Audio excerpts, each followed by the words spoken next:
Middle player in New Zealand बैलना और ठीक ठाक बस चल तो मिसेज है नहीं दिल्ली आ रही हाँ my wife might be coming she might be coming to Delhi या वी आर चलो मुलाकात होती है ओके सी यू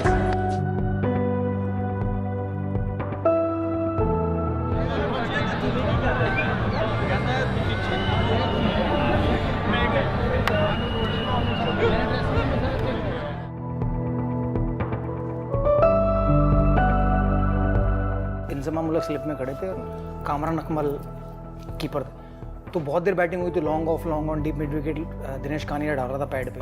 तो मैंने इंजी भाई को बोला, मैं इंजी भाई उसको लॉन्ग ऑन के ऊपर बुला लो।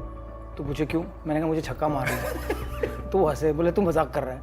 तो मैंने कहा नहीं मैं मजाक नहीं कर रहा, एक बोले बुला लो और दूसरा तो पीछे भेज देना अगर नहीं मारा। तो उन्होंने लॉन्ग ऑन को मिड ऑन बुलाया, दिनेश कानिया ने बॉल डाली, मैंने छक्का मारा, उन्होंने पीछे भेज दिया। तो कनेरिया गुस्सा हो गया कि ये ऊपर क्यों बुलाया। तो पूछा मंजू भाई उसको ऊपर क्यों बुलाया? कह रहा तू बोल कर। तो उसे पता ही नहीं कि स्टोरी क्या थी। तो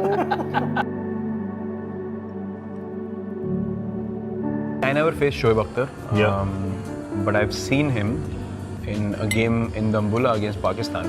I got out, I couldn't face him, but I saw him bowl, and he looked, even at the later stages of his career, he looked very lethal.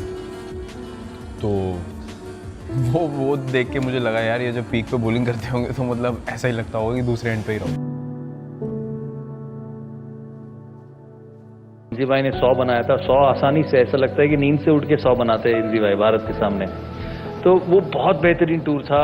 Islamabad गए, लाहौर गए, लाहौर बहुत खूबसूरत जगह है। तो उस टूर का याद अभी भी हमारे साथ हैं। और जब भी ये पाकिस्तान इंडिया के टूर्स कैंसिल हो जाते हैं तो मैं कहता हूँ कि यार एक बार उस टूर पे आप पहुंचे नहीं, अगर उस टूर पे आप पहुंचते तो कभी ऐसे क्रिकेट कैंसिल नहीं हो सकता।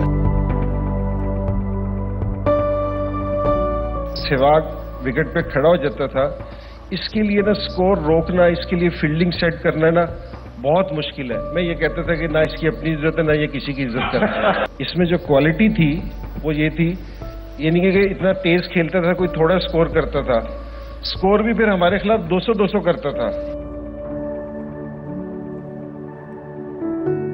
शोएब अख्तर और Brett Lee, who was quicker?